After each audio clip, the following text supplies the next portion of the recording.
Hi hello friends, എല്ലാവർക്കും പവിത്രത്തിൻ്റെ പുതിയൊരു എപ്പിസോഡിലേക്ക് സ്വാഗതം. അപ്പോൾ നമ്മുടെ വീഡിയോ ആദ്യമായിട്ട് ആരെങ്കിലും കാണുന്നുണ്ടെങ്കിൽ ഇഷ്ടമാണെന്ന് വെച്ചൊന്ന് ലൈക്ക് ചെയ്ത് സബ്സ്ക്രൈബ് ചെയ്ത് സപ്പോർട്ട് ചെയ്യണം. വേദയുടെ ജീവിതത്തിൽ ഇപ്പോൾ പ്രശ്നങ്ങൾ വന്നുകൊണ്ടേ ഇരിക്കുകയാണ് കേട്ടോ. വിക്രമും വേദയും തമ്മിൽ ഇപ്പോൾ വലിയ പ്രശ്നങ്ങളൊന്നുമില്ലാതെ മുന്നോട്ട് പോകുന്നുണ്ടെങ്കിലും വിക്രമിൻ്റെ മനസ്സിൽ വേദയുടെ ചെറിയൊരു ദേഷ്യമൊക്കെ ഉണ്ട്. കാരണം ശ്രീനിവാസൻ സാറിനെയും വിക്രമിനെയും തമ്മിൽ തെറ്റിക്കും അല്ലെങ്കിൽ പിരിക്കുമെന്ന് വേദ പറഞ്ഞത് വിക്രമിൻ്റെ മനസ്സിൽ ഇപ്പോഴും ഉണ്ട് കേട്ടോ. എന്നാലും അതൊന്നും പുറത്ത് കാണിക്കുന്നില്ല വിക്രം. വേദയോട് കുറച്ച് സ്നേഹമൊക്കെ വിക്രമിന് ഇപ്പോഴും ബാക്കിയുണ്ട് കേട്ടോ. അങ്ങനെ ഇരിക്കെയാണ് അവരുടെ ജീവിതത്തിലേക്ക് അടുത്ത പ്രശ്നം എത്തുന്നത് കേട്ടോ. വേദേനെ MLA വാസവൻ്റെ ആൾക്കാർ വീട്ടിൽ പൂട്ടിയിട്ട് കത്തിക്കാൻ ശ്രമിച്ച സംഭവം വേദയുടെ വീട്ടിൽ അറിയുമ്പോൾ വേദയുടെ വീട്ടിൽ എല്ലാവർക്കും പേടിയാവുകയാണ് കേട്ടോ. വേദയുടെ ജീവന് അപകടമാണ്. ഇനി വിക്രത്തിൻ്റെ കൂടെ ജീവിക്കുന്നത് വേദയ്ക്ക് ഒരിക്കലും നല്ലതിനല്ല എന്നൊക്കെയുള്ള കാര്യങ്ങൾ വേദയുടെ വീട്ടുകാർ വീണ്ടും വീണ്ടും മനസ്സിലാക്കിക്കൊണ്ടിരിക്കുകയാണ്. പക്ഷെ വിക്രത്തിനെ വിട്ട് വരാൻ ഒരിക്കലും വേദ സമ്മതിക്കില്ല. വേദ ഒരിക്കലും വിക്രത്തിനെ ഉപേക്ഷിച്ച് പോരുമില്ല എന്ന് വേദയുടെ അമ്മയ്ക്കും വീട്ടുകാർക്കും നന്നായിട്ട് അറിയാം. അപ്പോൾ അവർ കണ്ടുപിടിച്ച ഉപായമായിരുന്നു കമലയോട് കാര്യങ്ങൾ പറഞ്ഞ് കമലയായിട്ട് വേദേനെ പുറത്താക്കുക എന്നുള്ളത്. പക്ഷെ കമല പഠിച്ച പണി 18 പയറ്റിയിട്ടും വേദ ആ വീട്ടിൽ നിന്ന് പുറത്തേക്ക് വരാൻ ഒരുക്കല്ലായിരുന്നു. വേദ അവിടെ തന്നെ പിടിച്ചു നിൽക്കുകയാണ് ചെയ്യുന്നത് കേട്ടോ. അപ്പോൾ ഇങ്ങനൊരു വാസവൻ്റെ ഭാഗത്തു നിന്ന് ഇങ്ങനൊരു അപായം കൂടി ഉണ്ടായപ്പോൾ വേദയോട് കമലയ്ക്ക് ഉണ്ടായിരുന്ന പെരുമാറ്റത്തിൽ ചെറിയൊരു മാറ്റം വന്നിട്ടുണ്ട് കേട്ടോ. അപ്പോൾ വേദ ഇനി അവിടുന്ന് പോരില്ല എന്നുള്ള കാര്യത്തിൽ വേദയുടെ അമ്മയ്ക്ക് തീർച്ചയുണ്ടായിരുന്നു. അങ്ങനെ ഇരിക്കെയാണ് വേദയുടെ അമ്മ തന്നെ വിക്രത്തിനെ കാണാനെത്തി വിക്രത്തിനോട് കാര്യങ്ങൾ അവതരിപ്പിക്കുകയും ചെയ്യുന്നത് കേട്ടോ. നിൻ്റെ കൂടെ നിന്ന് കഴിഞ്ഞാൽ എൻ്റെ മകളുടെ ജീവന് കൂടി ആപത്താണ്. അതുകൊണ്ട് നീയായിട്ട് തന്നെ അവളെ ഞങ്ങൾക്ക് തിരിച്ചു തരണം, അല്ലെങ്കിൽ നീയായിട്ട് അവളെ അവിടുന്ന് പറഞ്ഞയക്കണം എന്നൊക്കെ വേദയുടെ അമ്മ വിക്രത്തിനെ നേരിട്ട് കണ്ട് പറയുന്നുണ്ട് കേട്ടോ. അപ്പോൾ വിക്രം വേദേനെ പിടിച്ചു വെച്ചിട്ടൊന്നുമില്ല. വിക്രത്തിന് വേദന ഇഷ്ടമാണെങ്കിലും വേദേനെ തന്നെ ജീവിതത്തിലേക്കൊന്നും വിക്രം ഇതുവരെ ക്ഷണിച്ചിട്ടില്ല. വേദയുടെ ജീവന് ആപത്തൊന്നും ഉണ്ടാവരുത് എന്ന് തന്നെയാണ് വിക്രമും ആഗ്രഹിക്കുന്നത്.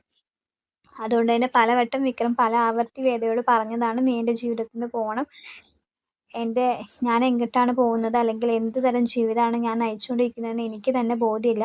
അങ്ങനെയുള്ളൊരു ലൈഫിലേക്ക് നീ കൂടി വന്നു കഴിഞ്ഞാൽ അത് ശരിയാവില്ല എന്ന് പല വട്ടം വിക്രം വേദയോട് സൂചിപ്പിച്ചിട്ടുള്ള കാര്യമാണ്. വിക്രത്തിനെ വിട്ടു പോവാതെ വിക്രത്തിൻ്റെ കൂടെ തന്നെ നിൽക്കുന്നത് വേദയാണ്. എങ്ങനെയെങ്കിലും വിക്രം നല്ലൊരു ജീവിതത്തിലേക്ക് തിരിച്ചു വരും, വിക്രത്തിൻ്റെ കൂടെ സന്തോഷമായിട്ടൊരു ജീവിതം നയിക്കുക എന്നുള്ള ലക്ഷ്യത്തോടെയാണ് വേദ ഇതൊക്കെ കാണിച്ചു കൂട്ടുന്നത് കേട്ടോ. പക്ഷെ അതൊന്നും ആരും മനസ്സിലാക്കുന്നില്ലേനും ഇത്രയും കാലം വിക്രത്തിൻ്റെ കൂടെ നന്നായിട്ട് ജീവിക്കാൻ പറ്റുമെന്ന് വേദയുടെ വീട്ടുകാർ വിചാരിച്ചിരുന്നു. പക്ഷെ വിക്രത്തിൻ്റെ പോക്ക് അല്ലെങ്കിൽ വിക്രത്തിൻ്റെ ലൈഫ് പോകുന്ന പോക്ക് അവരെ പേടിപ്പെടുത്തുന്നതാണ് കേട്ടോ. അവസാനമായിട്ട് വേദയ്ക്ക് നേരെയുണ്ടായ അപകടം അത്രയും വലുതായതുകൊണ്ട് തന്നെ ഇനി വേദ അവിടെ നിന്ന് കഴിഞ്ഞാൽ അല്ലെങ്കിൽ ഇനി വിക്രത്തിൻ്റെ കൂടെ വേദ നിന്ന് കഴിഞ്ഞു കഴിഞ്ഞാൽ അത് വേദയുടെ ജീവൻ തന്നെ അപകടത്തിലാക്കും. അല്ലെങ്കിൽ ഇനി അവളെ ജീവനോടെ നമുക്ക് തിരിച്ചു കിട്ടില്ല എന്നുള്ളൊരു തോന്നൽ വേദയുടെ വീട്ടുകാർക്ക് ഉണ്ടാവുന്നുണ്ട്, പ്രത്യേകിച്ച് വേദയുടെ അമ്മയ്ക്ക് കേട്ടോ. ആ ഒരു പേടിയും ആ ഒരു ആശങ്കയൊക്കെ വിക്രത്തിനോട് വേദയുടെ അമ്മ പങ്കുവെക്കുന്നുണ്ട്. അത് വിക്രത്തിന് വലിയൊരു വിഷമമാവാണ് കേട്ടോ. കാരണം അവളുടെ അമ്മ തന്നെ അവളെ വിട്ടു തരണമെന്ന് തന്നോട് വന്ന് അപേക്ഷിക്കുമ്പോൾ താൻ എന്താ പറയേണ്ടതെന്ന് വിക്രത്തിന് അറിയുന്നില്ല കേട്ടോ. വിക്രം പറഞ്ഞാൽ പോലും വേദ ഇനി അവിടുന്ന് പോവില്ല എന്ന് വിക്രത്തിന് നന്നായിട്ട് അറിയാം. താലി വരെ പൊട്ടിച്ചെറിയാൻ നിന്നിട്ടും അവളുടെ ആത്മാഭിമാനത്തിന് ചോദ്യം ചെയ്തിട്ട് പോലും വേദ അവിടുന്ന് ഇറങ്ങിപ്പോയിട്ടില്ല. അപ്പോൾ എന്ത് പറഞ്ഞു ഇനി വേദേനെ ഞാൻ എൻ്റെ ജീവിതത്തിൽ നിന്ന് തിരിച്ചയക്കുമെന്ന് വിക്രം ചോദിക്കുന്നുണ്ട് കേട്ടോ. അപ്പോൾ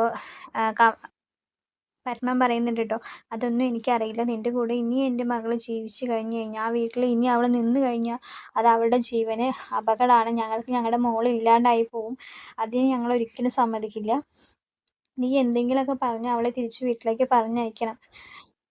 അതിന് ഇനി വിക്രത്തിന് മാത്രമേ സാധിക്കുള്ളൂ. വിക്രത്തിൻ്റെയല്ല ഞങ്ങളുടെ പ്രതീക്ഷ. അവൾ ജീവനോടെ ഇരിക്കുന്നതല്ലേ നിനക്കും നല്ലത്, നിനക്കും സന്തോഷം അതുതന്നെയല്ലേ. ഒരു താലിയുടെ പേരിൽ ഇനി അവളുടെ ജീവിതം നശിപ്പിക്കണോ എന്നൊക്കെ ചോദിക്കുന്നുണ്ട് കേട്ടോ. അങ്ങനെ വിക്രം അവരെ സമാധാനിപ്പിച്ച് തിരിച്ചയക്കുന്നുണ്ട് കേട്ടോ. ഇതൊന്നും പക്ഷെ വേദ അറിയുന്നില്ല കേട്ടോ. അങ്ങനെ വിക്രത്തിൻ്റെ മനസ്സിൽ ഈ ഒരു വിഷമം കടന്നിങ്ങനെ നീറുന്നുണ്ട് കേട്ടോ. എന്ത് ചെയ്യണം, എങ്ങനെ പറഞ്ഞപ്പോൾ അവൾ പോവും, എന്തൊക്കെ പറഞ്ഞാലും അവൾ തിരിച്ചു പോവില്ല എന്നുള്ളത് ഉറപ്പാണെന്നൊക്കെ പറയുന്നുണ്ട് കേട്ടോ. അത് മനസ്സിലിങ്ങനെ കിടക്കുന്നുണ്ട് കേട്ടോ വിക്രത്തിൻ്റെ. വിക്രം കാണിച്ചത് ആരോടും ഷെയർ ചെയ്യുന്നില്ല കേട്ടോ. വേദയോട് കാണിച്ച് ദേഷ്യപ്പെടാനോ വേദയോട് ഇത് പറയാനോ ഒന്നും വിക്രത്തിന് കഴിയുന്നില്ല കേട്ടോ. വേദ എന്തൊക്കെ പ്രശ്നം വന്നാലും വേദ അത് സോൾവ് ചെയ്ത് പോകുന്നുണ്ട് കേട്ടോ. വലിയ വലിയ വഴക്കുകൾ ഇവർ തമ്മിൽ ഉണ്ടാകുന്നുണ്ടെങ്കിലും പിന്നീട് അത് കോംപ്രമൈസ് ആയിട്ട് പോകുന്നൊക്കെ ഉണ്ട് കേട്ടോ. അതിൻ്റെ ഇടയ്ക്കാണ് അങ്ങനെ ഇരിക്കുമ്പോഴാണ് അടുത്ത പ്രശ്നം വരുന്നത് കേട്ടോ. ഒരു കേസിൻ്റെ കാര്യമായി ബന്ധപ്പെട്ടിട്ട് ശങ്കരനാരായണനും വാസവനായിട്ട് വീണ്ടും വഴക്കുകൾ ഉണ്ടാവാണ് കേട്ടോ.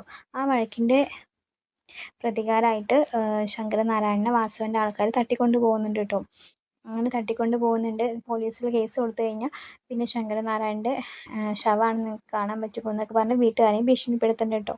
ഈ സമയത്ത് വേദയുടെ അമ്മ വിളിച്ചിട്ട് വേദയോട് കാര്യങ്ങളൊക്കെ പറയുന്നുണ്ട്. അമ്മയും മുത്തശ്ശിയൊക്കെ വിളിച്ചിട്ട് വേദയോട് കാര്യങ്ങൾ പറയുന്നുണ്ട് കേട്ടോ. അപ്പോൾ അവർക്കാണെന്ന് പോലീസിലൊന്നും പരാതി കൊടുക്കാൻ പറ്റില്ല. വാസവനാണെന്ന് വെച്ചാൽ പോലീസിലൊക്കെ പിടിപാടുള്ള ഒരാളാണ്, രാഷ്ട്രീയക്കാരനാണ്, MLA ആണ്. അതുകൊണ്ട് തന്നെ അവർക്കൊന്നും ചെയ്യാൻ പറ്റുന്നില്ല കേട്ടോ. അയാൾക്ക് വേണ്ട കാര്യങ്ങൾ ശങ്കരനാരായണൻ ചെയ്തു കൊടുത്താൽ മാത്രമാണ് അയാളെ വിട്ടയക്കുള്ളൂ എന്ന് പറയുന്നുണ്ട് കേട്ടോ. അങ്ങനെ പെട്ട് കിടക്കുന്ന സമയത്ത് വിക്രത്തിനോട് ഒരു സഹായം ചോദിക്കുകയാണ് കേട്ടോ വേദ. ആ സമയത്താണ് വിക്രം അറിയുന്നത് ശങ്കരനാരായണനെ ഇങ്ങനെ വാസുവിൻ്റെ ആൾക്കാർ തട്ടിക്കൊണ്ട് പോയിരിക്കുകയാണ്, രക്ഷപ്പെടുത്തണം, അല്ലെങ്കിൽ അയാൾ പറയുന്ന കാര്യങ്ങൾ ചെയ്തു കൊടുക്കണം, ഇല്ലെങ്കിൽ പിന്നെ അച്ഛൻ്റെ ജീവൻ ആപത്താണ്, പോലീസിന് കംപ്ലൈൻറ്റ് കൊടുക്കാൻ പറ്റില്ല എന്നുള്ള കാര്യങ്ങളൊക്കെ പറയുന്നുണ്ട് കേട്ടോ. അങ്ങനെ ശരി, വിക്രം ആദ്യമൊന്നും സമ്മതിക്കില്ലെങ്കിലും പിന്നീട് വിക്രം പറയുന്നുണ്ട് ഞാൻ രക്ഷപ്പെടുത്തി തരാം, പക്ഷെ എനിക്ക് എന്താ കാര്യം അതുകൊണ്ട് എന്ന് ചോദിക്കുന്നുണ്ട് കേട്ടോ. അപ്പോൾ വേദ പറയുന്നുണ്ട് എന്ത് കാര്യം? എൻ്റെ അച്ഛൻ എന്ന് പറഞ്ഞു കഴിഞ്ഞാൽ നിങ്ങൾക്കും അച്ഛനെ പോലെ തന്നെയല്ലേ, പിന്നെ അതിൽ എന്താ ഒരു എന്ത് ഇതിന് പ്രതിഫലം എന്തെങ്കിലും വേണോ എന്നൊക്കെ വേദ ചോദിക്കുന്നുണ്ട് കേട്ടോ. അപ്പോൾ വിക്രം പറയുന്നുണ്ട് ഞാൻ നിൻ്റെ അച്ഛനെ രക്ഷിക്കാം, വാസുവിൻ്റെ ആൾക്കാരുടെ പിടിയിൽ നിന്ന് നിൻ്റെ അച്ഛനെ ഞാൻ രക്ഷിച്ചു കൊണ്ടുവരാം, പക്ഷേ അതിന് പകരം നീ എനിക്കൊരു ഉപകാരം ചെയ്യണമെന്ന് പറയാൻ കേട്ടോ. അപ്പോൾ എന്താണെന്ന് വേദ എന്ത് ചെയ്യണമെന്ന് വേദ ചോദിക്കുന്നുണ്ട്. ഞാൻ പറഞ്ഞാൽ നീ അത് ചെയ്യുമെന്ന് എനിക്ക് ഉറപ്പ് തരണം, എന്നാൽ മാത്രമാണ് ഞാൻ ഈ കാര്യം ചെയ്യുള്ളൂ എന്ന് പറയാൻ കേട്ടോ. അപ്പോൾ വേദ പറയുന്നുണ്ട് നിങ്ങൾ എന്ത് പറഞ്ഞാലും ഞാൻ കേൾക്കാൻ തയ്യാറാണ്, എനിക്ക് വലുത് എൻ്റെ അച്ഛൻ്റെ ജീവനാണ്, അതുകൊണ്ട് നിങ്ങൾ എന്ത് പറഞ്ഞാലും ഞാനത് അനുസരിക്കുമെന്ന് പറയുന്നുണ്ട് കേട്ടോ. അപ്പോൾ വിക്രം അപ്പോഴാണ് വേദയോട് തൻ്റെ ജീവിതത്തിൽ നിന്ന് മാറിത്തരണം, അല്ലെങ്കിൽ ഈ വീട്ടിൽ നിന്ന് ഇറങ്ങിപ്പോയി തരണം, എല്ലാം അവസാനിപ്പിച്ച് ഈ വീട്ടിൽ നിന്ന് ഇറങ്ങിപ്പോയി തരണമെന്ന് വേദയോട് പറയുന്നത്. അങ്ങനെയാണെന്ന് വെച്ചാൽ മാത്രമാണ് ഞാൻ തൻ്റെ അച്ഛനെ രക്ഷിക്കുള്ളൂ എന്ന് വിക്രം ഒരു ഡിമാൻഡ് വെക്കാൻ കേട്ടോ. ആ ഡിമാൻഡ് അല്ലെങ്കിൽ ആ ഒരു വാക്ക് കേൾക്കുന്നത് വേദയ്ക്ക് ആകെ ഷോക്കാവാണ് കേട്ടോ. തൻ്റെ വിക്രം ഒരിക്കലും ഇങ്ങനൊരു ആവശ്യം ഉന്നയിക്കുമെന്ന് വേദ പ്രതീക്ഷിക്കുന്ന പോലുമില്ല കേട്ടോ. വേദ വിചാരിക്കാത്ത സമയത്ത് വിക്രം ഇങ്ങനെ ഒരു ആവശ്യം ഉന്നയിക്കുമ്പോൾ വേദയ്ക്ക് തൻ്റെ അച്ഛൻ്റെ ജീവനാണ് വലുത്, അല്ലെങ്കിൽ അച്ഛൻ്റെ ജീവന് വേണ്ടി വേദ അത് സമ്മതിച്ചു കൊടുക്കുന്നുണ്ട് കേട്ടോ. ഒരുപാട് വിഷമിച്ച് വേദ അത് സമ്മതിക്കുന്നുണ്ട്. അങ്ങനെ വിക്രം ശങ്കരനാരായണനെ രക്ഷിക്കുന്നുണ്ട്. ആ ശങ്കരനാരായണനെ രക്ഷിച്ച് തിരിച്ച് വീട്ടിലെത്തുന്ന ആ സമയത്ത് വേദ വിക്രത്തിനെ ഉപേക്ഷിച്ച് ആ വീട്ടിൽ നിന്ന് ഇറങ്ങി പോവാണ് കേട്ടോ. എല്ലാവരും എന്താണെന്ന് ചോദിച്ചിട്ടൊന്നും വേദ ഒന്നും പറയുന്നില്ല. ഞാൻ എൻ്റെ ഇഷ്ടത്തിന് ഈ വീട്ടിലേക്ക് കയറി വന്നതാണ്, ഇപ്പം ഞാൻ എൻ്റെ ഇഷ്ടത്തിന് തന്നെ ഈ വീട്ടിൽ നിന്ന് ഇറങ്ങി പോവുകയാണ് എന്നൊരു വാക്ക് മാത്രം പറഞ്ഞിട്ട് വേദ ആ വീട്ടിൽ നിന്ന് എല്ലാം ഉപേക്ഷിച്ച് തിരിച്ച് ആളുടെ വീട്ടിലേക്ക് പോവുകയാണ് കേട്ടോ. വിക്രം ഒരുപാട് വിഷമിച്ചിട്ടാണ് വേദയോട് ഇങ്ങനൊരു കാര്യം ആവശ്യപ്പെടുന്നതും വേദ അത് ചെയ്യുന്നതും. രണ്ടുപേർക്കും പരസ്പരം നല്ല വിഷമമുണ്ട്. വേറൊരു വഴിയില്ല. വേദയുടെ വീട്ടുകാർക്ക് വേദേനെ ജീവനോടെ വേണം, അല്ലെങ്കിൽ എൻ്റെ കൂടെ ഇനി വേദ നിന്ന് കഴിഞ്ഞ് കഴിഞ്ഞാൽ അത് വേദയുടെ ജീവന് അപകടമാണെന്ന് മനസ്സിലാക്കിയ വിക്രമാൻ ഒരുപാട് വിഷമിച്ചിട്ടാണെങ്കിലും വേദേനെ തൻ്റെ ജീവിതത്തിൽ നിന്ന് ഒഴിവാക്കുകയാണ് കേട്ടോ. അങ്ങനെ വേദ തൻ്റെ വീട്ടിലേക്ക് തിരിച്ചു പോകുന്നുണ്ട്. ഒരുപാട് വിഷമിച്ചിട്ടാണ് വേദ തൻ്റെ വീട്ടിലേക്ക് തിരിച്ചു പോകുന്നത്.